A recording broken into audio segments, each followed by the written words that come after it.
Hello बच्चों, आज आपण इथे क्लास 7चा जे चॅप्टर नंबर 16 आहे नॅचरल रिसोर्सेस हा चॅप्टर आपण इथे बघणार आहोत। हा चॅप्टर आपण इथे 2 ते 3 पार्ट मध्ये इथे घेणार आहोत। तर नॅचरल रिसोर्सेस म्हणजे काय, तर त्याला आपण मराठीमध्ये नैसर्गिक साधन संपत्ती असे म्हणतो। What is meant by natural resources म्हणजे नैसर्गिक संसाधने कोणती, आणि give some example of natural resources. काही आपल्याला नॅचरल रिसोर्सेस म्हणजे नैसर्गिक साधन संपत्तीचे आपल्याला काही उदाहरणे इथे सांगायचे आहे। तर बघा, we get many substances from nature, आपल्याला निसर्गाकडून अनेक पदार्थ मिळतात।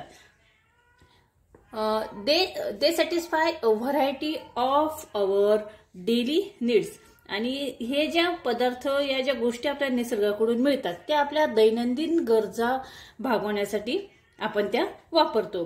जसे की बघा, फॉर एक्झाम्पल बघा, soil, stones, minerals, air, water, plants and minerals म्हणजे काय, तर माती, दगड, मिनरल्स म्हणजे खनिजे, एअर हवा, वॉटर म्हणजे पाणी, प्लांट्स म्हणजे झाडे आणि ॲनिमल्स म्हणजे वनस्पती।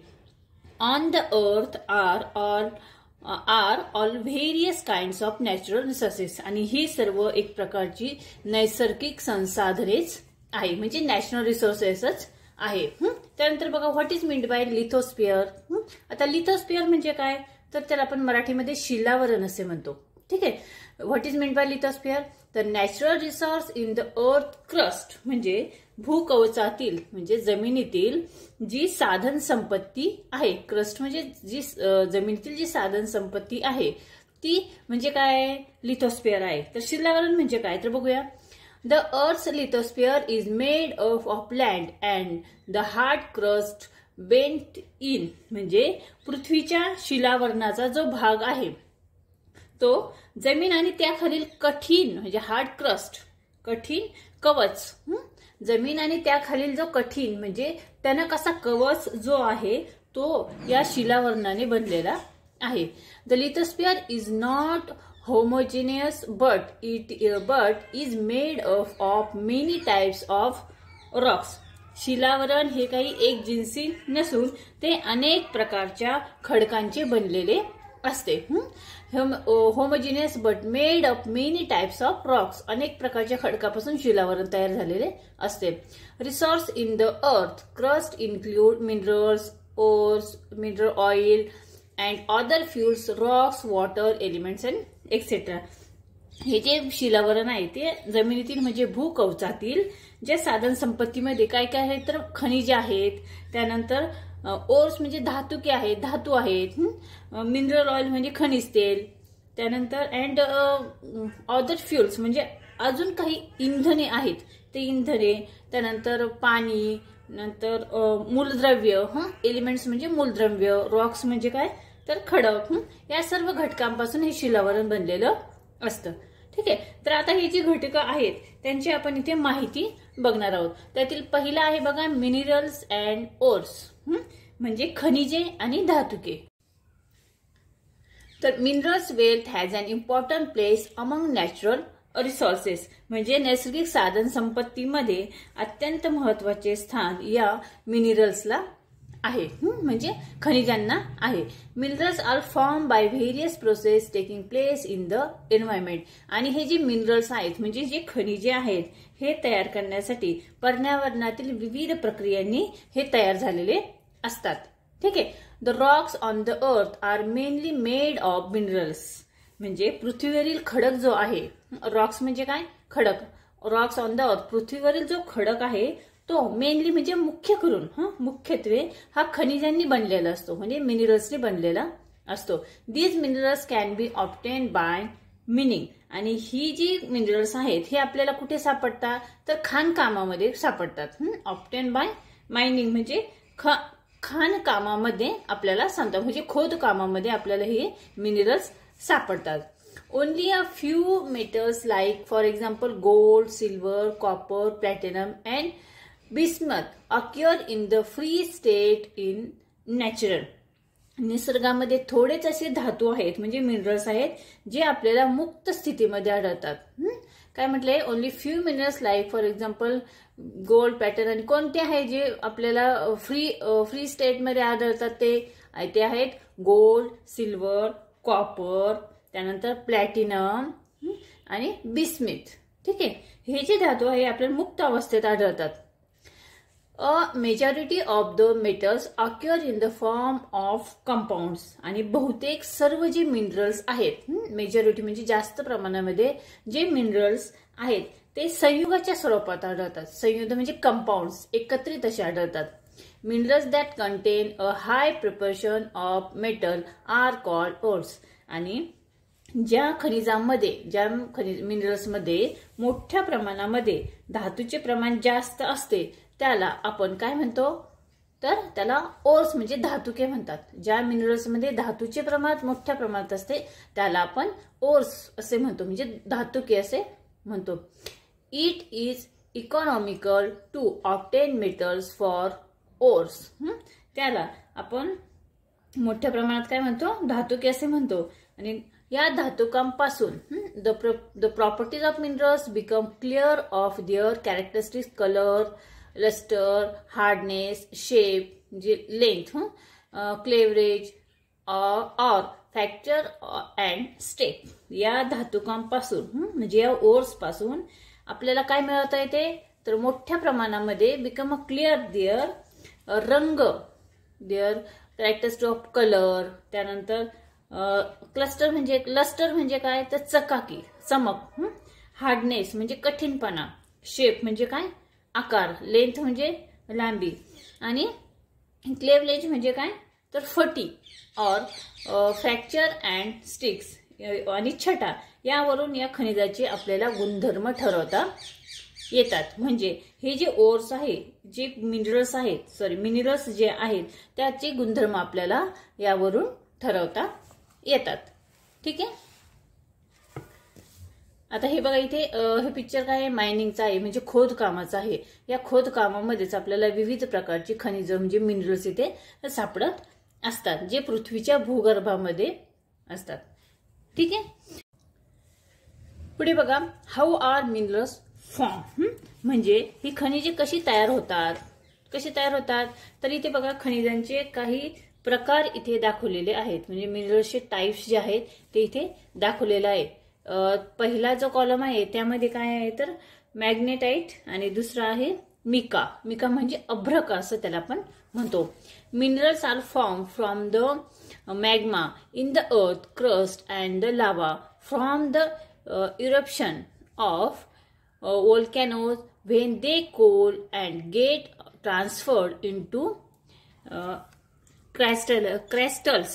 ठीक आहे, क्रिस्टल्स म्हणजे काय, तर भूकवचामध्ये, जमिनीच्या गर्भामध्ये जे मॅग्मा व ज्वालामुखीच्या उद्रेकामधून बाहेर पडणारा जो लावा रस असतो, लावा फ्रॉम द इव्हॅपोरेशन ऑफ असतो. व्होल्कॅनो म्हणजे काय, तर आपल्याला जो लावा रस, जो पृथ्वीच्या पोटातून जो लावा रस बाहेर येतो त्याच्या स्फटिकांमध्ये रूपांतर होऊन खनिज निर्मिती होते. आणि त्यापासून जे खनिजे तयार होतात, मिनरल्स तयार होतात, ते आहे मॅग्नेटाइट आणि मिका.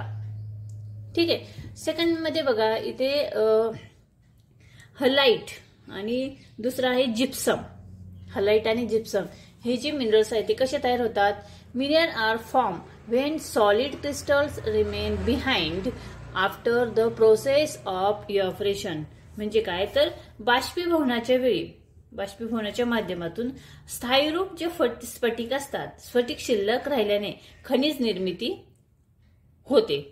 बाष्पीभवन म्हणजे काय, तर पाण्याची वाफ होणे. जे ज्वालामुखी जो जमिनीतून बाहेर पडतो त्यापासून कोणतेच खनिज तयार होतात, तर मॅग्नेटाइट आणि मिका. आणि ही जी वाफ आहे त्या वाफेपासून जे खनिज तयार होतात त्याला हलाइट आणि जिप्सम असे म्हणतात.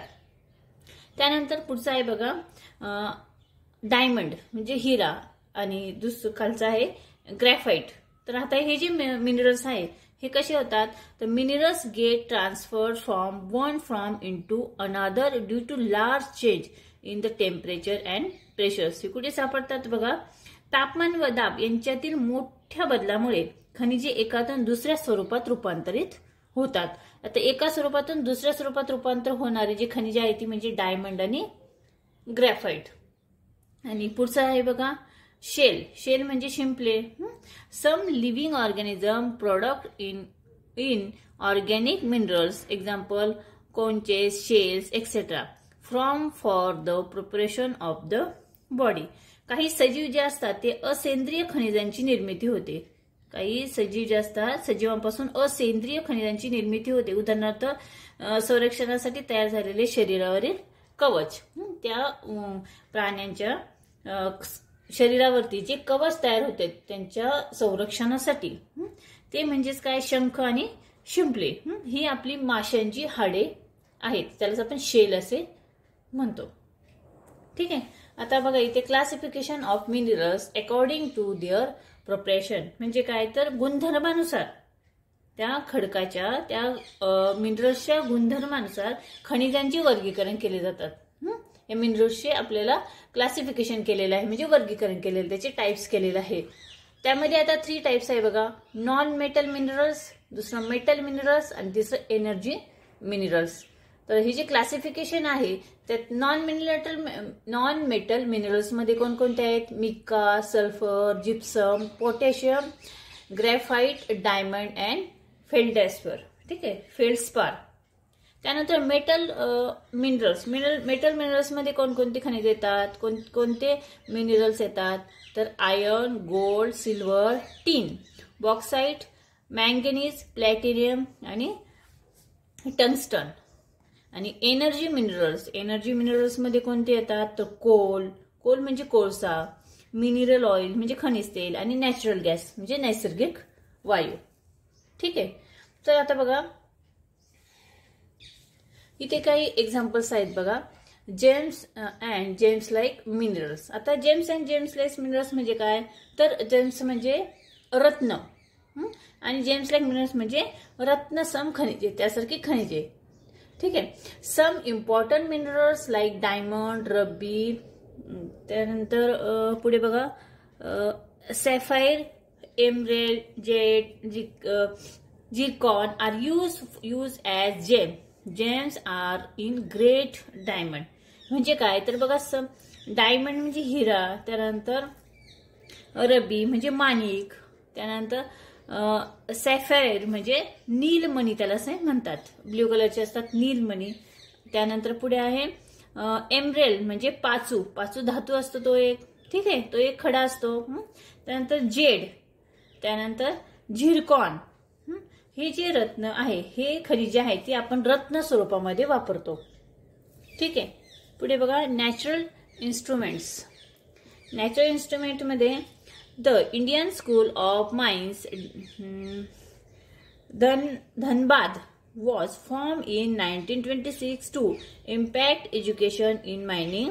This institute has now been converted into an Indian Institute of Technology. आता बघा नॅचरल इन्स्टिट्यूट म्हणजे कोण काय करता येतं? नॅचरल इन्स्टिट्यूट मध्ये the Indian School of Mines ही जी आहेत ही धनबाद ही 1926 साली म्हणजे 1926 साली झाली खाणकाम शिक्षणाच्या संदर्भात यांची स्थापना झालेली आहे the Indian School of mines. आणि ही जी संस्था आहे आता इंडियन इन्स्टिट्यूट ऑफ टेक्नॉलॉजी म्हणून काम करते आहे. त्यानंतर इथे बघा do you know deposits of common salt are also found in earth. This salt is called rock salt. It is used in the food and in some medicines. आपल्या भूगर्भामध्ये जमिनीमध्ये मिठाचे साठेही आपल्याला मोठ्या प्रमाणात सापडतात. आणि हे जे मीठ आहे दिस इज कॉल्ड रॉक सॉल्ट. त्यालाच आपण सैंधव मीठ किंवा शेंदलोण असं देखील म्हणतो. आणि it is use in food and in some medicines. आणि हे जे मीठ आहे हे आपल्या जेवणामध्ये औषधांमध्ये देखील वापरले जातात. ठीक आहे. तर अशा पद्धतीने आपण नॅचरल रिसोर्सेस हा जो आपला लेसन आहे हा याचा फर्स्ट पार्ट इथे बघितला आहे. आणि फर्स्ट पार्ट मध्ये आपण मिनरल्स आणि ओर्स म्हणजे काय आणि बघा मिनरल्सची जी टाइप्स आहे त्याचं क्लासिफिकेशन आहे तिथपर्यंत हा लेसन आपण इथे बघितलेला आहे. उरलेलं याचा पण नेक्स्ट पार्ट मध्ये इथे बघणार आहोत. हा व्हिडिओ तुम्हाला कसा वाटला कमेंट्स करून नक्की कळवा. व्हिडिओ आवडला तर व्हिडिओला लाईक शेअर करा. चॅनलवर नवीन असेल तर चॅनल नक्की सबस्क्राईब करा. व्हिडिओ बघितल्याबद्दल धन्यवाद.